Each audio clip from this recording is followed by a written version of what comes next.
show. I am joined by Mr. Chris Stonadge. No Paddy today. He's over in Liverpool living the high life. You know, somebody has to do with Chris, and he's the best. He's the best equipped. Absolutely, and I'm sure we'll have a great time. But I'm sure we will have a great time here, chatting along through all the news on the evening agenda. Yeah, I mean, look, I don't know about yourself, but I'm going to be keeping an eye on the Villarreal Bayern Munich game, or the Bayern Munich Villarreal game later on tonight to have a look, because I'm interested to see how Bayern cope with a bit of adversity first and foremost. It's interesting to see how they get on. Yeah, it will be. I still think I've got far too much for Villarreal at the Allianz. I think a crime of underestimating Bayern Munich is very well. You shouldn't be doing it, basically. Yes, I don't think they're the side of old, but yeah, it'd be a very interesting one. I still think they'll have enough to get through it, and I still think Real will have enough to get past Chelsea. Yeah, I mean, if Chelsea get an early goal, I think that's the only thing that might really see that game get interesting. But, I think Connor wants me to keep an eye on both games tonight, because I have this awful habit, Chris, of picking a game and the other one being an absolute barnstormer, or trying to go between two games, and every time I swap, there's a goal in the other one. Do you know what? My luck was the worst, because the one watch-along I've done on Anfield Agenda was the 1-0 we've had this season in the League Cup semi-final. So I blame you two for that one. Hey, look, we still made it through and won the League Cup, so we'll take it. Exactly. Could be worse. Could be a lot worse. Me and the chat started playing Hangman halfway through. Here's a question for the chat. Just looking at your jersey you're wearing there, which Liverpool player does that remind you of, that jersey, when you see it? So I'm interested, because, I think we all, Chris, have these players that when we see a shirt immediately stand out for us. I can't see your point there. That man right there, Mr. Luis Garcia. Yes, that's mine as well. Also, there you go. That's exactly it, my man. That's who I'm thinking of when I see that jersey. It's that Juventus game, wasn't it, that we wore this one in? What a man! I think, was it Juventus? Maybe not. It might have been Leverkusen, one of the games, and Garcia scored. And yeah, I don't know. I always think of this guy. And when I got this kit, I had to get Garcia on the back. Yeah, I actually was fortunate enough to meet Luis Garcia at something, and he's such a nice dude. He is, he's such a nice fella. He's just you can't not like him. I tell you what, the man is one dapper son of a bitch as well. I mean, he is the epitome of Spanish class. When you just meet up with him, you see him, you're like, yeah, you just ooze charisma, fella. Loved him. I loved his time at Liverpool. Yeah, he's one of those very much a cult hero, isn't he? Scored big goals. And yeah, he kept himself very, very trim after retirement, which can't be said for too many. But I think it's become more of a thing nowadays, because you used to remember, when players retired, that they balloon a little bit, and get a little bit bigger. But now they seem to keep themselves in even better shape than when they were playing. Look at Dirk Kuyt. Yeah, I look even a little bit older. I look at the likes of Alan Shearer, who's kept in great nick, and the master of them all, Graham Souness. Mike, that man just gets better with age. Souness is ridiculous. What is he? I think he's heading for 70. Yeah, he doesn't look like, does he? He looks mid-50s. Easy. It's quality. What a bloke. Yeah, absolutely. And still, there's not many people in this world, Chris, that scare me, but that dude still petrifies me. Souness, looking at him now, if he speaks, you listen. That's a great comment from Killian. Owen had a trip to the Wonka factory. What was it? Michael Owen had a trip to the Wonka factory. Yeah. But no, there's some players though, you just know, Razor Ruddock and Jan Mulby, you knew what way that was going. I'd be one of those, by the way. I'd definitely be one of those players who just struggled to stay fit throughout and then just ballooned up into a big oompa loompa. Yeah, Jan Mulby sort of did it towards the end of his career anyway. He wasn't exactly a small, thin, fit lad, so he just stood in the centre of the field and pinged balls around. And what better way to play football? Here's one. Don't we all? To be fair, don't we all? Hey, if I look like that when I'm 50, when I'm nearly 70, I am shaking your hand right now.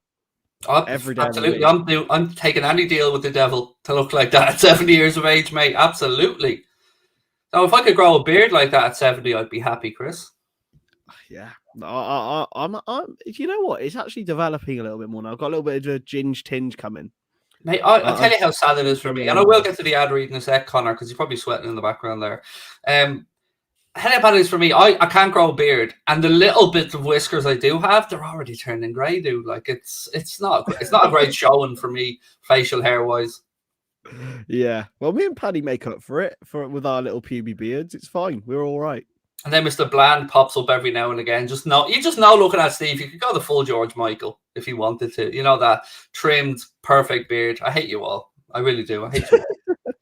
Anyway, speaking of people I don't hate, let's have a little word about our sponsors. As you can see, Surfshark, 83% off and 3 months additional free for the world's best VPN provider, uncrackable encryption, the most secure VPN protocols. Yeah, look, I'm an idiot when it comes to technology, folks, but even I can work Surfshark. And we're going to do a little video to show you how easy it is. You literally sign into it, pick the country that you want to have your VPN in, and then you pick what area of the country. So, for instance, when I'm using it for DAZN, I usually go for Montreal or Vancouver because they seem to work flawlessly. It is really easy. You can get 83% off and 3 months additional free with our discount link or our code Anfield Agenda, all one word. Chris, a little bit to get through today with regards to some transfer rumours. And shall we kick off with the transfer rumours? Because I know, like me, you love a bit of Bullshit Island. I love it, mate. I'm a regular visitor of Bullshit Island. I love it.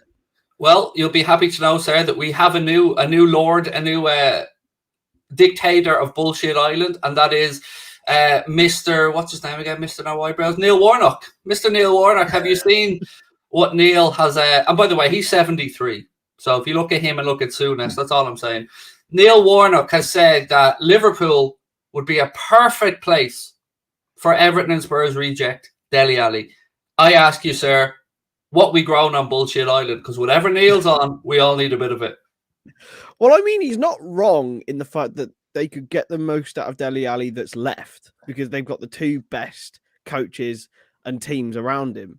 That doesn't mean that what Dele Alli will offer will be anything like that will be substantial enough to be have him around. He wouldn't get on our bench. He wouldn't get on Man City's bench. So my best footballing ability would probably be unlocked under Jurgen Klopp or Pep Guardiola. That doesn't mean that I'm good enough to play for my local team's fourth team. Like, it doesn't matter. Like, it's the same concept. Like, Dele Alli will go and, learn more of Pep Guardiola or Jurgen Klopp, but it just simply won't happen because he's not good enough anymore. Yeah, look, he was very close to being a Liverpool player when he was leaving MK Dons before he went to Spurs. There's some Johan the Storyteller type tales about what caused that deal to break down. I mean, I've been told maybe 4 different things as to why Dele Alli didn't become a Liverpool player. And I have to say, at the time, Chris, I was disappointed we missed out on him because, there was a clear talent there. When he broke through, the first few seasons at Spurs were phenomenal. Yeah, he was probably one of the hottest youngsters in world football when he first came through at Spurs. When he first got his first couple of seasons, because I thought when he signed for them, he'd sort of be maybe 5 or 6 games in the league and playing regularly in their under 23s. But no, he was in the first team every week from the first day he got there, and maybe he got too much too quick, which is probably why he's got this reputation that he has now. There's clearly a player in there, but I just think he's missed the boat now. He's missed the boat to be a top level star. And to be fair, I think he's almost missed the boat on being a good level Premier League player because I can't think of any club in the Premier League that he starts for. Not even Norwich.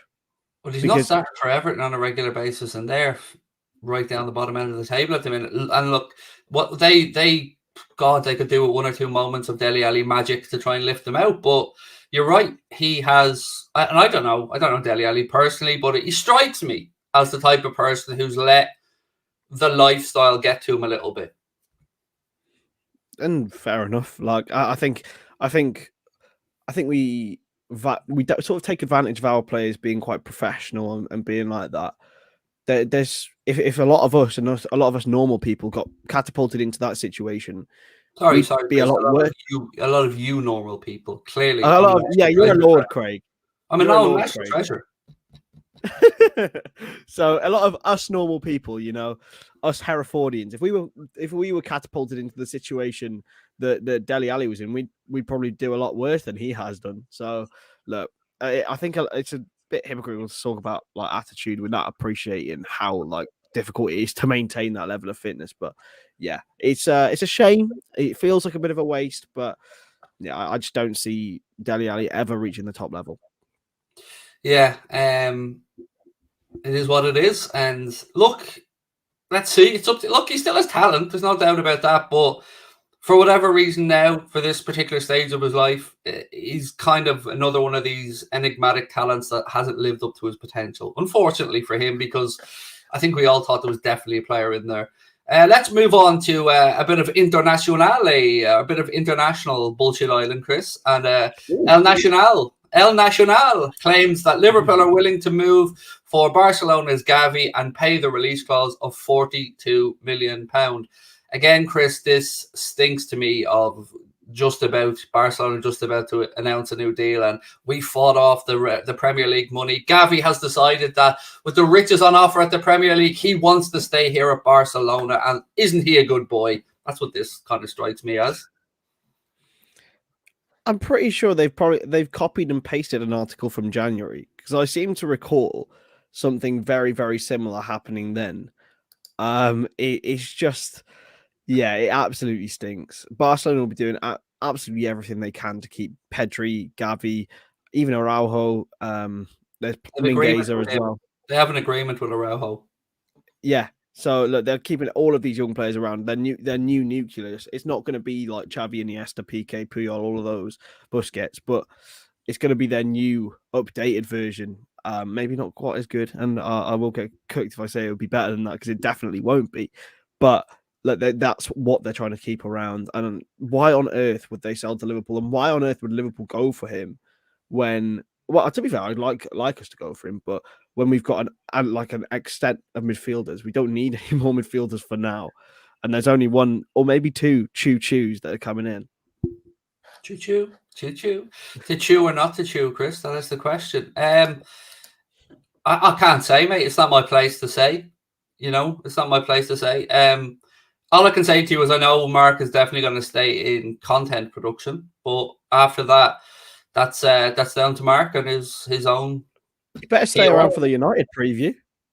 Yeah, we're recording together on Sunday for that one, I believe. I think he's under the weather at the minute, Mark, so I wish him well, and I hope he gets over a bout of, well, you know what I'm talking about. It's yeah. So look, I don't know. It's the honest answer. He's playing his cards close to his chest, and I respect it. It's his business, and look, as his mate, all I care about and all I want is that himself, his family are happy, they're content, and they're doing whatever decision they feel is right for them. And as his mate, that's all I care about. After that, I hope he does well. He'll succeed at whatever he does anyway. But I think he's staying in the content world from what he's told me.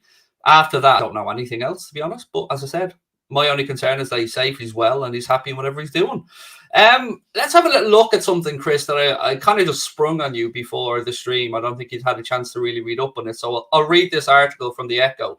It says, Liverpool fans slam irresponsible Champions League plan as backdoor Super League attempt. Liverpool Supporters Union, Spirit of Shankly, are part of a number of fan groups who've labelled the Champions League's reforms as a backdoor attempt to revive the Super League. And the proposals have been slammed as irresponsible and out of touch by the Football Supporters Association in a statement on Tuesday, as people across the country prepare to become gripped by a cost of living crisis. From 2024-25, the European Cup will follow a new format that sees the total number of participants increase from 32 to 36, with the group stages set to be replaced by a single league table that includes all the clubs. Each team will play at least 10 games, top 8 qualifying for the knockout stages. But here's the part that I think annoys everyone, Chris. While 2 places will be given to the clubs with the highest UEFA coefficient over the previous 5 years, who have not qualified for the championship or for the competition through domestic league performances. I don't like it. Again, Chris, it kind of, and I understand why the Spirit of Shankly and the Football Supporters Association are so annoyed about this, because it is again taking away sporting merit.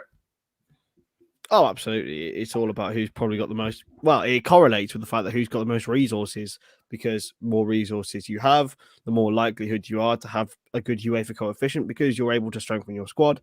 It favors the big leagues. It doesn't allow the same sort of access for clubs outside the top 5 leagues. I just, it's greed. Like, it doesn't surprise me, to be honest with you. There won't be the same outrage, and they've played this very, very well tactically, because you and I, like a big part of the last couple of years has been the Super League and the outrage because of that, because it was so drastic.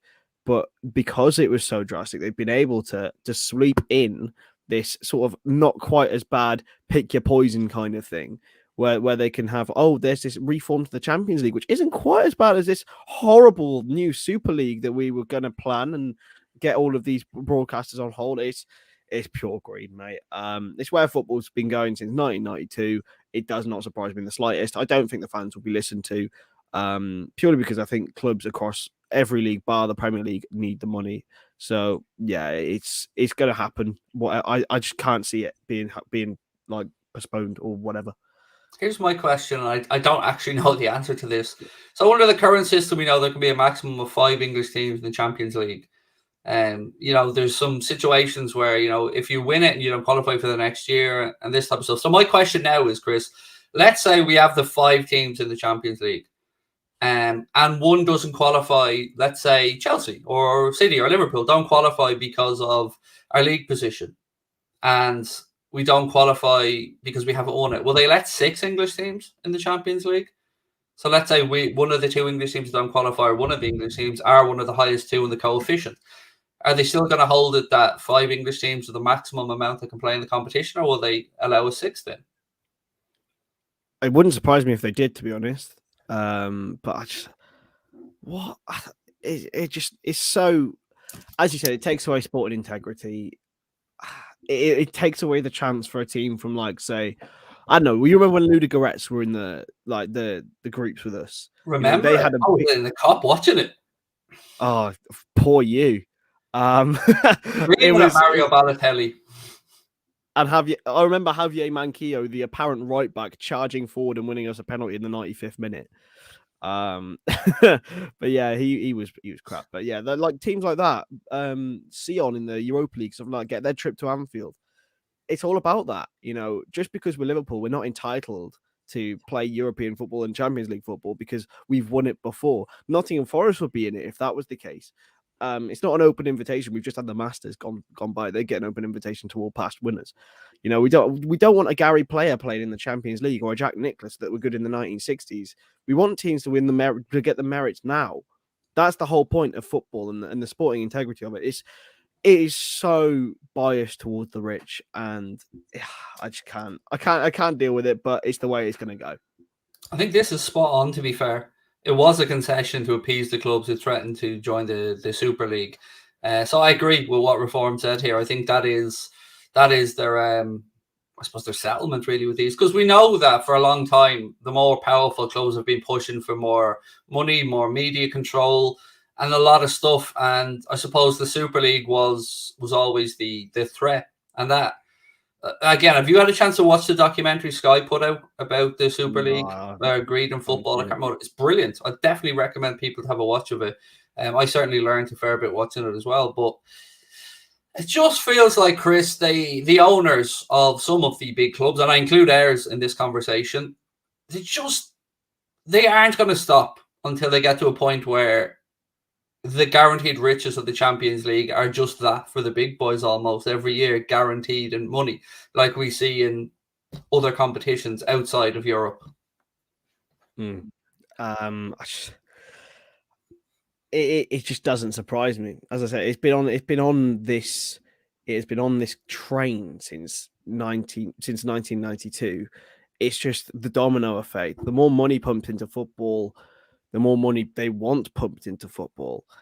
And it'll end up, whereas you'll only have the big 6 clubs plus like whoever else, and they'll play each other every year in a round robin, and they'll lose the fans over it. I'm sorry, they'll lose a whole massive part of football fans. They'll still make their money because they've still got the markets over in Saudi Arabia, in Malaysia, in China, wherever.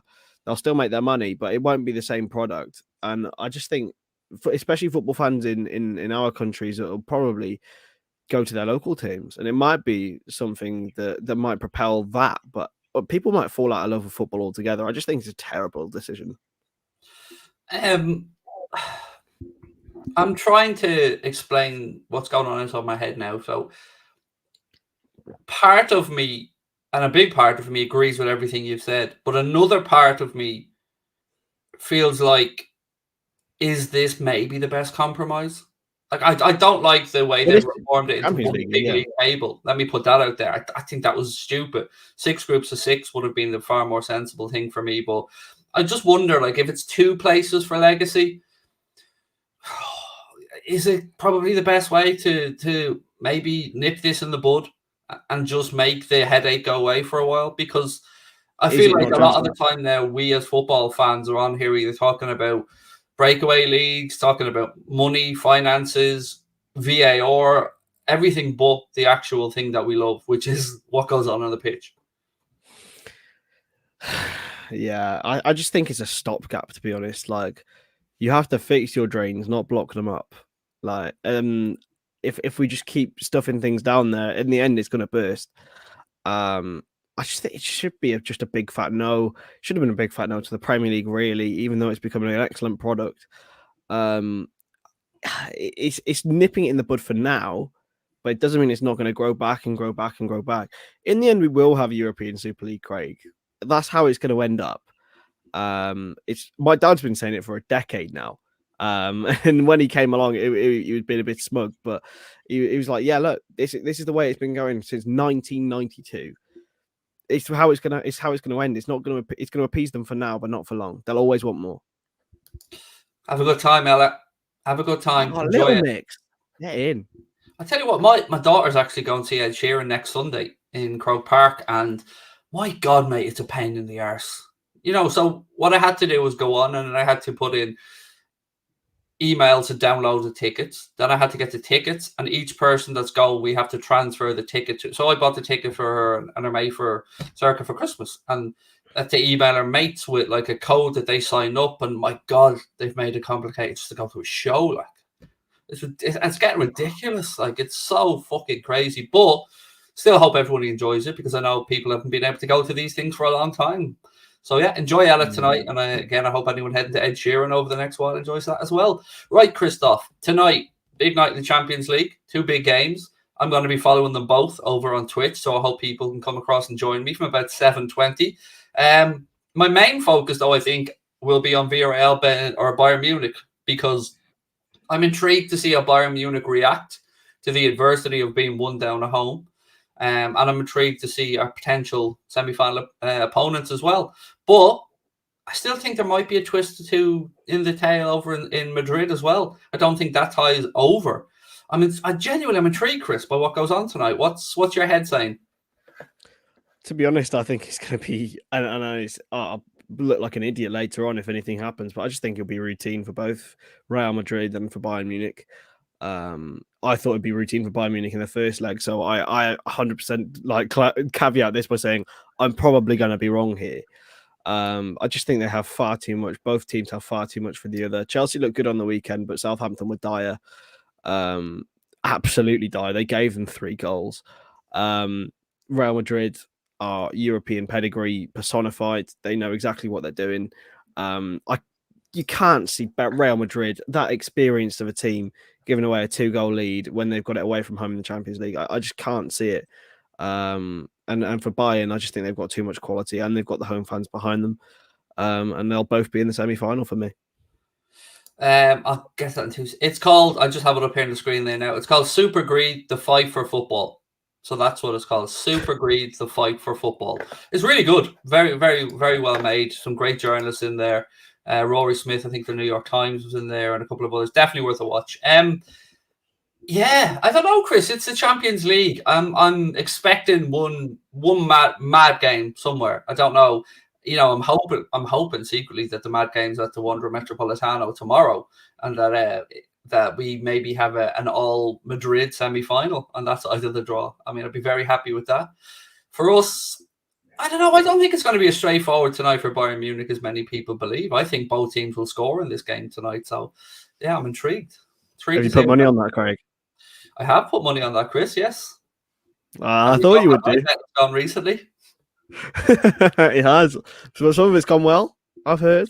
I've seen. Gone very well, yeah, mate. It's been a good week. I don't know. I just watching back the first leg, and look, I know it was at the Madrigal, and Villarreal had their home fans behind them, but Bayern Munich looked shook in that game. They looked like Villarreal had figured them out. Yeah, they did, and they shouldn't be 1 down. They should be 3 down, and then I'd be thinking, oh, surely Villarreal have got too much, and then I'd be starting to worry about Villarreal. Look, they're canny. They've got Unai Emery as their manager. Unai Emery in Europe has got amazing pedigree, but it's mostly in the Europa League. So yeah, you can't count them out, obviously, but I just think Bayern have so much quality. And no, I do not have my belly button pierced, by the way, whoever wrote that. Yeah, I mean, I've just seen that there now. That is mad. I have not heard the new Diaz song. The Jurgen song's amazing. Have you seen I remember the Jurgen song.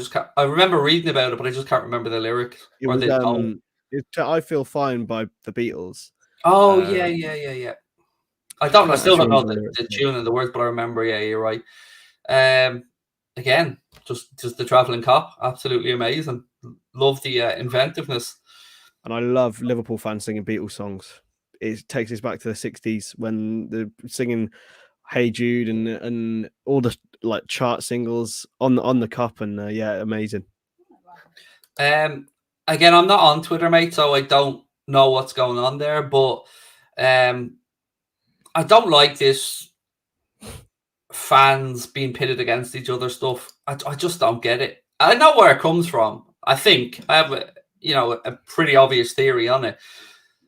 We're very unfortunate and very fortunate to be Liverpool fans for the reason, like the fortunate part, obviously we see some great games, great camaraderie, great team, great trophies, great city, everything like that. But the negative side to it is that the scarcity of tickets has turned fans on each other, because what happens when there's a scarcity of anything is, of course, people who have them tend to flog them at a higher rate.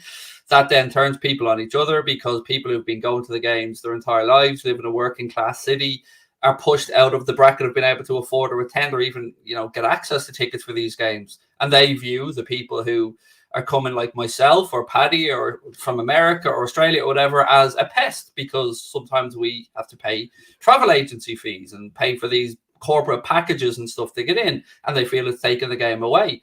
But make no mistake about it, the problem of this lies squarely on the shoulders of the owners of the football club and nobody else. So fans shouldn't be turning against each other, but it's a very unfortunate circumstance, because I can honestly see where both sides of this debate come in and why both feel slighted by the other. I just feel that it's just an unfortunate thing that we happen to support a football club that it's a very, very difficult experience to get tickets. To even get on a wait list for season tickets is impossible. So it's this never-ending battle, Chris, where local people probably feel like it is not their birthright, but is their city, and they should be able to attend their local football club. But then you've got to balance that with the greed and the riches of the game and how it's become a global entertainment business. And I'm still trying to square that off my own mind. So, but I don't like the sense of entitlement from anybody in life in any way. I just don't think I appreciate the fact that people see it as like people coming and taking their property in their city, but I don't think you can gatekeep such an institution as football. It's not for you, it's for all in that respect. Yeah. Why do you support Liverpool, Craig? Was it your dad? No. There's no. Yeah, my dad wasn't really madly into football. You saw Liverpool on the TV. Do you see Liverpool on the TV and think, Christ, I really identify with them more? Like it doesn't matter. I remember no birthright. It was the 2-0 loss to Arsenal in the first division title. I remember just being struck by the colour of Anfield, the class of the fans clapping Arsenal off the pitch after they'd come and won the league title. I remember just sitting back going, This is sport. This is why I love sport. This is why I started playing football. I love, like, one of my favorite things, mate, is it's why I love boxing so much and UFC is you see two men go in there or two women go in there and leave it all in the ring, give everything, and then have the respect to shake each other's hand after it, give each other a hug. And I love that. I love that you go to war and same on a football pitch, but afterwards the respect is there. And that's what drew me into Liverpool, was the fans and the respectful nature. Exactly. Even as an 8-year-old. And that makes you no less of a fan than anyone else. So I support Liverpool because my parents, both of them, support Liverpool, and my brother bullied me into it. I mean, I remember 5 minutes of my life when I cancel me now. 5 minutes of my life when I was 5 years old, I liked Man United. Cancel me now. Ronaldo and Rooney on FIFA were the best players, and my brother was like, "No, Chris, no." And if it wasn't for Robbie, I wouldn't be sat here now, and he wouldn't be bullying me in the comment section. So it doesn't make us anyone any less of a fan. And to try and gatekeep such a massive institution as football, it's impossible. You can't do that. And to pit each other, we're all united behind one common goal, right? Behind one common goal that we want Liverpool Football Club to win. And I think to fight against each other doesn't make any sense, really. It doesn't. And again, I will say people can't help who they fall in love with, be that a human being, be that a song, be it a football club. Something just strikes a chord with you, and you're in, and you're hooked. And look, I've often heard about owners and CEOs, and they look at football because they know it's probably one of the few things in life that you can kick a fan base, you can play them dirty, you can do whatever you like, but they'll still keep coming back for more because they're hooked. Exactly that. And like, what would you like? You wouldn't deny anyone the opportunity to go to Anfield to watch Liverpool. So yeah, it's a great thing. It's an unbelievable experience, and hopefully most people get to do it in their lifetime. If you get up at 4 a.m., if you get up 5 minutes before the game to go and walk, you're the same. You're on a level playing field. You're all Scousers at that point, and I think that's the way forward. Yeah, it's unfortunate, but it's the way it is. And look, I find it very difficult to justify my continued support of the sport sometimes. It doesn't sit well with me, a lot of it. But then I remember that it's the people. It's the people that I love about this, particularly about what we do. I love getting to know new people, hearing people's journeys, stories, and forming a collective that wants to move forward in the right way. And football, for all its faults, it's still capable of moments of absolute magic. Yeah, it is. It's an irrational, unconditional love. Like everything to do with sort of football now is against a lot of people's political beliefs, and they intertwine. But it's a love that's unconditional, and you want whatever happens, you want your team, your club, your fans to be successful. True. I think, again, going back, one last thing about that social media aspect is, unfortunately, there is a tendency on Twitter for some people to want to project their own hurt onto other people and to drag people down to their level rather than let people, fly and be their best self. So I would look, don't pay too much heed to it. They're arseholes, basically, is where I'm going with this. So tomorrow, Chris, Robert, just to answer Robert, mate, I've been to 100 games in my life, so your argument's invalid there, mate. And Craig was in Istanbul. I think I'm getting better at not jumping down people's throats in the comments anymore. I used to pick out everything, anything that was negative about me, I'd pick it out and reply to it. But I think now I'm just a bit more comfortable in my own skin over the last few months. Exactly. But tomorrow, I don't know how I feel about this game. We know Mr. Murphy's obviously over there. Every fibre of me tells me we're in the semi-finals, but then, just as I've said about Chelsea, Real Madrid, if Benfica were to score early, so I've come to the conclusion, Chris, that I go strong for the first hour. That's where I'm at. Go strong and then get people off if needs be. I'd rotate. I don't know if I'm being disrespectful to Benfica here, but we've got a massive game on the weekend, an FA Cup semi-final against Manchester City. I don't think Benfica are anywhere near enough. If we hadn't conceded, then I'd be saying, yeah, definitely play second string. We will be absolutely fine. They are still obviously a very respectable side. They've got to the Champions League final, quarter final, sorry. But I'd be playing. I'd be rotating. I'd be sticking Curtis Jones in if he's fit. I'd almost be playing Minamino in this game. I think he's good enough, more than good enough to play in this Champions League final. But I don't think Jurgen Klopp will do that. I think he'll go strong, and I think he'll go basically the first team. He won't underestimate. You're shitting it because we're playing against a £113 million striker. Tell the truth. 113 million, yeah, Darwin Núñez. Didn't Jurgen say how good looking he was earlier? Which is I mean, he's not a bad looking fella, let's be fair. He's not. You got to give credit where it's due. And he's a good little player as well, but not 113 million pound, maybe 50. But yeah, look, I'm not frightened really. I think he'll do exactly as you said. Go strong for the first hour, get maybe 1 or 2 goals up, and then bring the changes. There's five substitutions. Remember.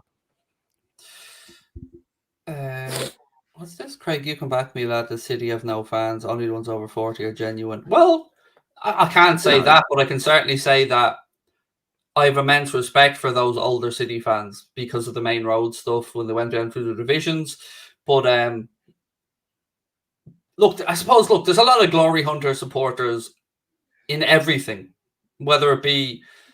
I'd probably consider myself in this because a good example for me is I start watching the NFL in recent years, and I was drawn immediately to Aaron Rodgers because I love the way he plays the game. I love that he's a bit of a kook. I love that he goes against the grain, but the Packers are also a fairly decent team, so I was probably drawn in because of that. And I suppose it's the same for people with football. So we've got to try and balance welcoming new people to our sport because we want it to evolve and we want it to grow around the world and we want new people to fall in love with the game, against understanding that when you're drawn to a new sport, you're probably going to be drawn to the teams that are most successful at that sport. And that's just a common thing. Well, yeah, exactly that. And, Aaron, I think it's Aaron Rodgers' last season this season, am I right? He doesn't know. I think he's on a 2-year extension, but he keeps every year he teases at the end of it for the past few years that he's gone. But I tell you what, they lost the wide receiver who was basically, and always an outlet for Aaron Rodgers. It was always there, and he's moved on to the Raiders. So, yeah, maybe he just fancies shaking it up and a change. But either way, I think my point about people who, like, if you go to listen to music or hear something on the radio and you like a band, it's probably because it's a popular band with a good song. Same with football. If you're drawn to football, as somebody new to the sport, I would dare to say that you're not going to watch a Diego Simeone defensive masterclass and go, that's what it's about. That's what's strong. You're going to look at the Liverpools, the Ajax side of the 70s, Brazil side. That's what's going to draw you to the game. The beautiful game with the beautiful players like Lionel Messi who make the game what it is. Exactly that. And I don't begrudge it really. If you're coming into a game, as long as you don't project your sort of feelings in a way that upsets others, and yeah, just go ahead, go and enjoy the game how you enjoy it, because that's how it should be. It's not up to everyone else to tell you how you can go and do that. Apart from if you support more than one club, that's a bit weird. I'm going to say that. What I don't like, and I've been very vocal about this, I don't like the I support a player brigade. I can't stand that. In fact, no, you can support as many clubs as you want. That's the thing for me. That's the thing. I can't stand it. I cannot stand this. Ronaldo can do no wrong. Salah can do no wrong. Neymar can do no wrong. Messi can do no wrong. Let me just, a little thing. None of them Oxlade-Chamberlain can do no wrong. They don't care about you. They couldn't give a shit about you. So you're repping somebody that would step over you if you were burning, probably. I don't get it. I don't get it. You can have an adoration for players, but the club will always be there. And that's why, I had my heart broken by Fernando Torres, and I'm never going to support a player again. Sorry, there was a hair on my screen. I had to get it off. Ironic, I know, a hair on my screen. How is there a hair on the screen? How's that happening? The dog must have been running around or something. Definitely wasn't mine. It was far too ungrey to be mine, Chris. Because you know what? The reason why I hate this, I rep Messi, I rep Salah, is because it always causes an argument within our fan base. Because if somebody dares to speak out against this idolized player and say they had a bad game, you get all the usual accusations. And look, we're seeing it now with Salah at Liverpool at the minute. I've read some comments that have called all of us at one point, you, me, Steve, Paddy, all either racist, xenophobic, anti-Muslim, having an agenda against a particular player doing well. It's just grasping at straws for people who, I don't know what the hope is. Like, basically, I'm sick of hearing that we should be so grateful for Mohamed Salah because Liverpool wouldn't have won jack shit without him. Look, he's part, as I said yesterday, mate, he's part of a cog. He's part of an important part of the cog, a respected part of the cog. But ultimately, he will go, and we will still be here in 15 years supporting the football club that we love. Exactly that. And look, it doesn't take away the fact that we absolutely adore Mo Salah and we'll wish him We love all the him, best. yeah. We love him, yeah. We love a Beatles song. We love him. I don't. But yeah, I'm not a Beatles fan at you all. don't like the Beatles? Nah. Craig. I know. What makes it even worse is I'm a huge Oasis fan. And I get the. I love Oasis as well. But Craig, the Beatles are goated. They're the goats. Just don't do it for me, mate. Oh, no. I hereby announce my resignation. Mate, Beatles incredible. But yeah, we'll love Mo Salah. We'll love him when he leaves. But yeah, what a great player, but it's not anything to do with that. But every player has a right to criticism, but every player has a right to have context with that criticism as well. Yeah, I mean, the only one who's, no, I'm not even going to say that. I'm going to allow myself in trouble, so I'm going to move on. Yeah, and I just don't get the Beatles. Sorry, just don't get them. Never have. I think I have a reason behind it, and I maybe have a reason. So I think a lot of this is what you grow up with in your house. So Sabrina's dad was a roadie for The Who at one point. So Sabrina grew up in a house where it's like Janis Joplin, The Who, The Beatles, all that kind of stuff. I grew up in a house where my dad raised me on Motown and Elvis and 60s R&B and music like that. And to me, that's where my soul always was. So I didn't really get into the Beatles. I love a bit of Motown. Why. Give me anything from the 50s, 60s. I'm good. Love a bit of Motown. Can't get enough of that. Like the Drifters and stuff like that. That's what I was raised on, man. Music's so weird because it comes and goes. Like sometimes I'll put a Beatles playlist on and then I can listen to it for hours and hours and end. Sometimes I'll listen to some random at the back ass of like there's this one band I went to see called the Nova Twins, who are like heavy metal, and they're completely like opposite ends of the spectrum to the Beatles, but I love them both at certain times. It depends on your mood as well. It's class. Welcome to the music agenda, everyone. That's where I am, man. Give me Duke overall, Duke overall, Duke. Give me that type of music, man, and I'm happy. I'm tapping my foot. But then again, I'm a big Connor's Walking on Sunshine. Connor's got Walking on Sunshine on every day. That's our song. That's me and Crosby's song. That's what we had Bolero down the hire car over in Florida with the Casey and the Sunshine Band. Craigie, give it up, Craigie, give it up. He wasn't singing that. I want to put that out there. I swear that's a different song. Huh? I swear that's isn't that no, different? Casey and the Sunshine Band is Give It Up. It's on my playlist, man. It's definitely them. Gonna say, yeah. What a tune! What a tune! What a band! There we go. Back to the football thing. So there was an interesting conversation broke out in our Discord group. I can't remember if it was today or late last night, but it was around what do we need in the summer, and kind of got me thinking because the forward thing has distracted us for the longest time, but now we're after bringing in Luis Diaz. We know Fabio Carvalho was on his way, so it's a fair question. Like, what do we need in the summer? What positions do we need? Right back. That's one, for instance, that a lot of people will throw out, a backup right back. But my argument would be that only if Joe Gomez leaves, we'd need that. It all depends on who leaves, I think, Craig. I think we go into this summer quite tentatively thinking. We're going to New York, one of the best albums ever. Absolute legend, Owen. Owen is transferring guy, and he goes to he's another Herefordian, Craig. There you go. There's three of you now. You own and Jared. Yes, mate. All three of us rocking. But no, yeah. It all depends on who goes. We're patiently waiting. I think Nico Williams is going to Fulham. They'd be foolish not to sign him after what he's done. We'll get from 12, 13 million, probably. That'd be my guess. Which would be fair. Don't they still owe us Harry Wilson money as well? Wasn't that deferred for a year?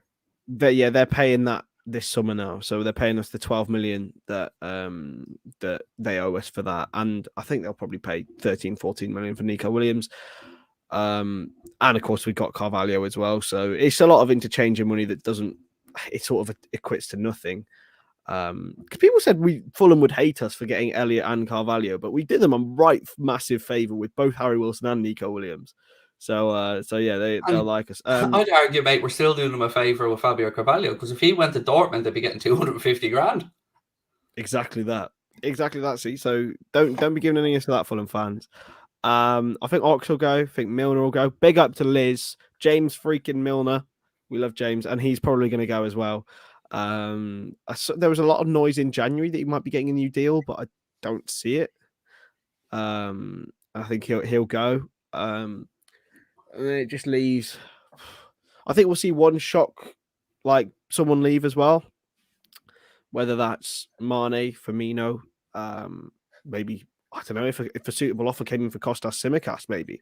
Relax now, Chris. Relax now. Relax.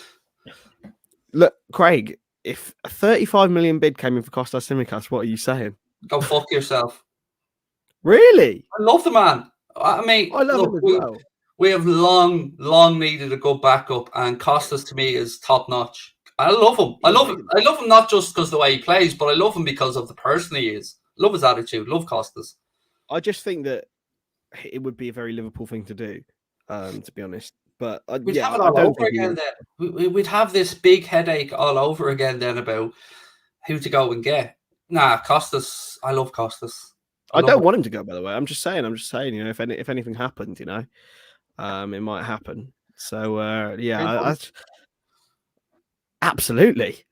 Look, I know, Craig. There's the Irish English pain, but it's more the over the top price tag would get me. Like, I've heard 150 million thrown around by Moisey, I believe. Yeah, I know.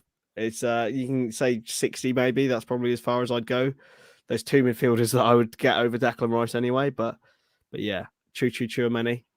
I'll tell you what I wouldn't do, which is what life's enduring outpatient Jack Wilshere. His opinion on Rice being infinitely better than Fabinho can do one as well. I mean, Rice is an excellent footballer, no doubt about it, but don't lump him in with a man who's won the Champions League, the Premier League, Brazil International. I'm sorry, Jack Wilshere. You're wrong. Fabinho in that position is far more effective for me in our team than Rice would be. Rice plays in a 6 anymore, really. He plays in the midfield too. He's allowed to roam. Yeah, he plays as an 8. He's allowed to roam because Souček is so he's so excellent in that position. Like, I'm not saying Declan Rice is getting covered for, but he couldn't play that 6. But yeah, I just don't think they're comparable.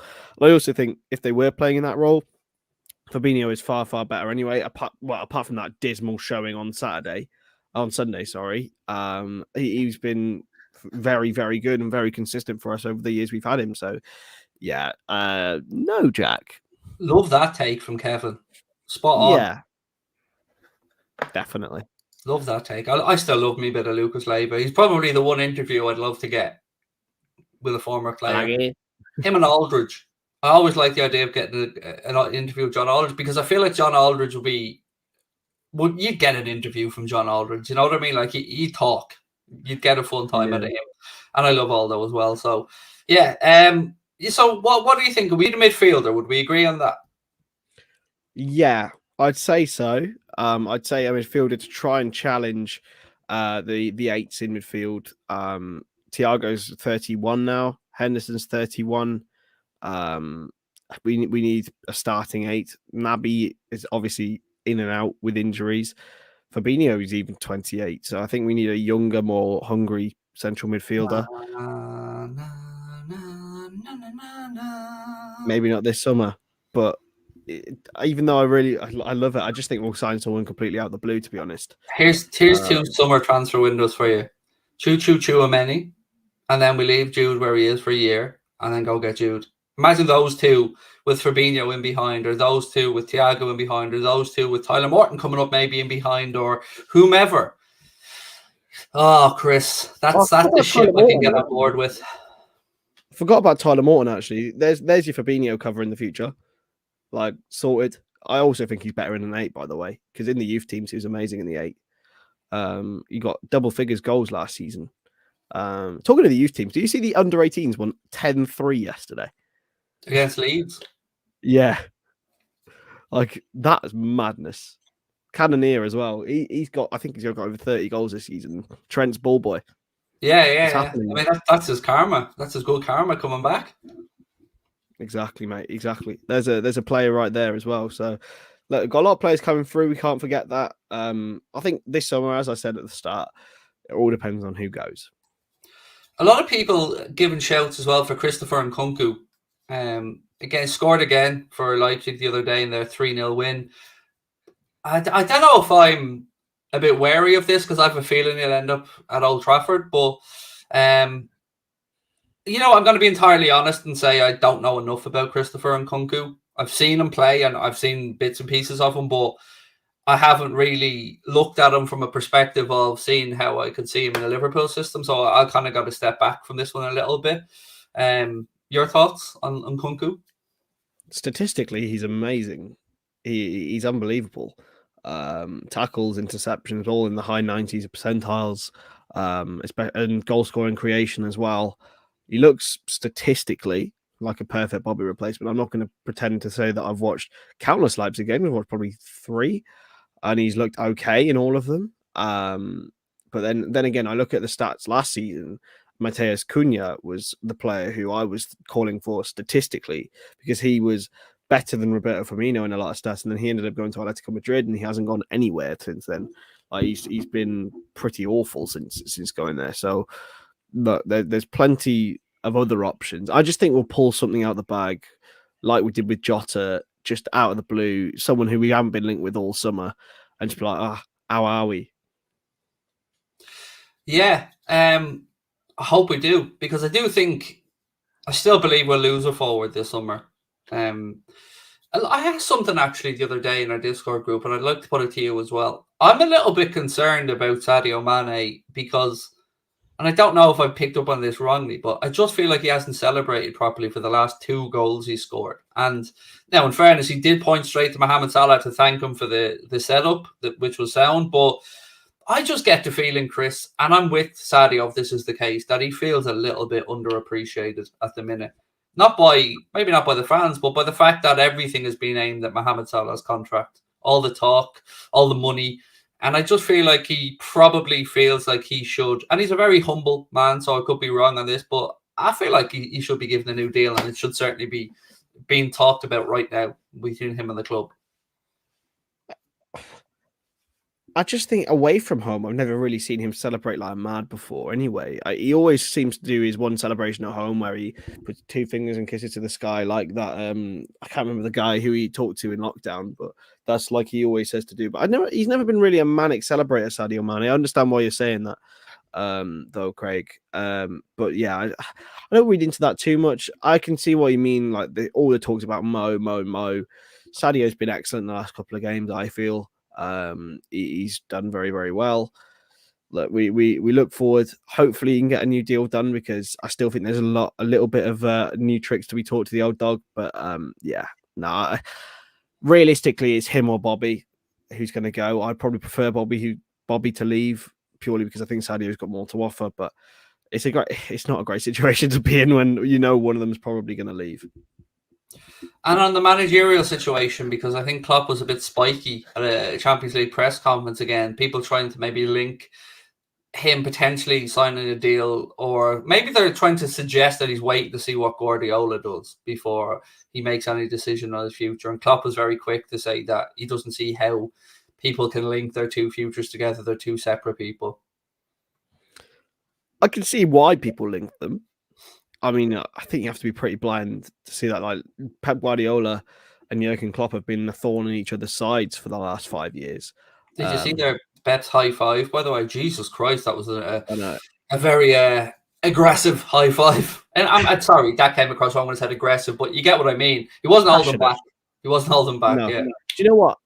I've changed my mind on Pep Guardiola. I used to think he was quite superficial with the way that he spoke, but I just think he's obsessive.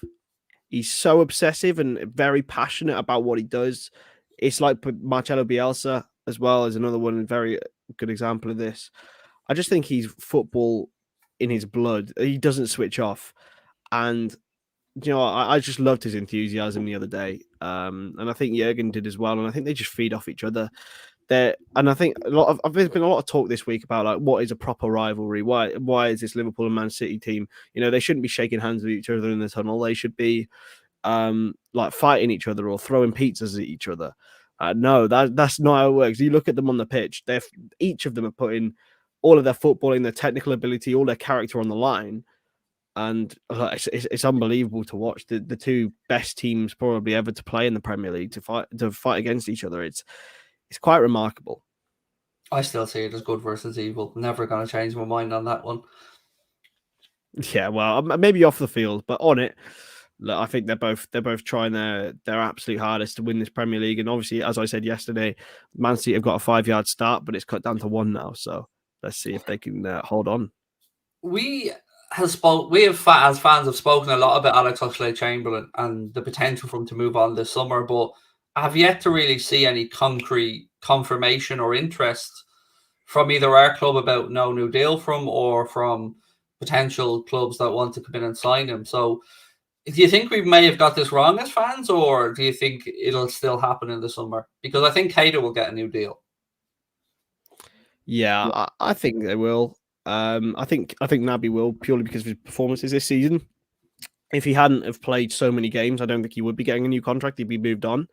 But I think this year he's proved a lot of people wrong. I think Oxlade-Chamberlain has proved a lot of people right in the fact that I just don't think he's at the level required anymore. And he's proved me wrong because I thought he was. I genuinely thought he was for the first probably 3 or 4 months of the season.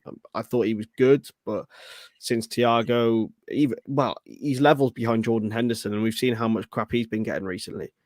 Like there's some conversations to be had there. I think he will move on. It'll just depend on who's got the money and who's got the available suitors in the summer. Interesting. And final thing, because I've seen a couple of United fans in our chat asking for our opinion on the Ten Hag stuff. It looks like, I think Ornstein has said it's pretty much done.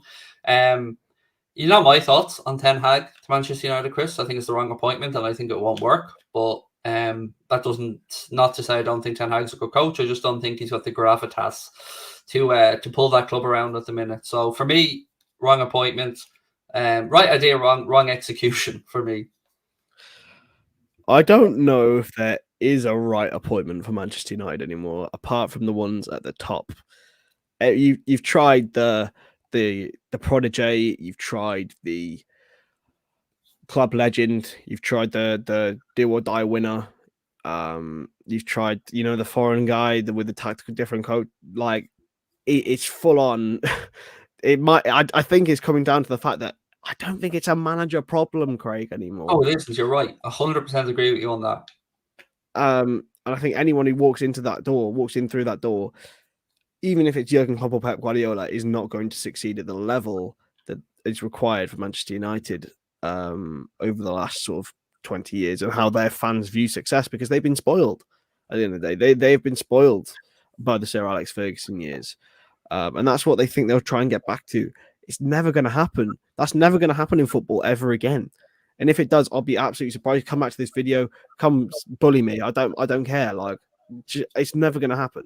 There's too much money in it. There's too many competitors trying to push on each other. It won't just be Manchester United anymore.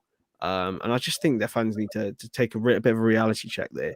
Erik Ten Hag might get them in the top 4. That is successful for Manchester United. In my opinion, they should be aiming to become a regular top 4 club again before they can even think of being challenging for the Premier League. And also, and again, this is me being a shithouse, but they're opening themselves up immediately to just saying that you couldn't afford Pep, so you got a Pep Guardiola disciple, a B-Tech Pep in as your manager, because he was Pep's second team manager at Bayern Munich. Yeah, and he's also bold. So, I genuinely thought Ten Hag was going to go to City. And I think he would be a success at City. Maybe not as much of a success as Guardiola. But yeah, I think he's jumping the gun, because I think he would have got the job at City if he'd have waited. But if he can do a job with United, I think it proves a lot more about him as a coach than it does if he win things with City. So yeah, look, hopefully for him they do well, but I just can't see it. Yeah, and I hope the club is just floundering around in 5th, 6th, 7th place for the next 5 years, and we're still That would be here. very. We're still here winding them up about it. Look, I'm going to bring this to a close because I've got to set up for the watch along over on Twitch. So please do come across and join me from about 7:20 or so. I will be keeping an eye on both Champions League games, probably focusing more on the Villarreal Bayern Munich one because, you know, that's the teams we're going to be knocking out in the semi-final. So, hey ho, Mr. Stonadge, what's the plans for you, sir? I'm off to Bristol tonight. I'm going back to Izzy's house and then preparing to go away on Thursday for a couple of days, but I'll be live in another location tomorrow. There we go. And Mr. Paddy Murphy is in the city of Liverpool right now, I believe. So, yeah, get ready for your TikTok dances. Oh, God, yeah, get ready and get ready to defend him because the man will need it from the barrage he's going to get. Coming to my gaff on Tuesday for the United game. We're going to do the watch along together. And Lucas is really excited because I told Lucas we'd make sure he gets a little TikTok dance with Paddy in the kitchen. Amazing. Well, he won't get any of that with me. He'll tell that. If he wants a TikTok dance with me, there's a big Stonadge love in from our young man. He's a big Chris Stonadge fan. Oh, well, we'll see him when I pop over in the summer. Boom. Right, I'm going to leg it, my friends. Thank you to our sponsor, Surfshark. Thank you to you guys, as always, for your comments, for your support of the channel. And thank you to Mr. Chris Stonadge for reminding me how great Luis Garcia was by that shirt. Absolute pleasure, mate. An absolute pleasure as always. See you guys soon. Bye-bye.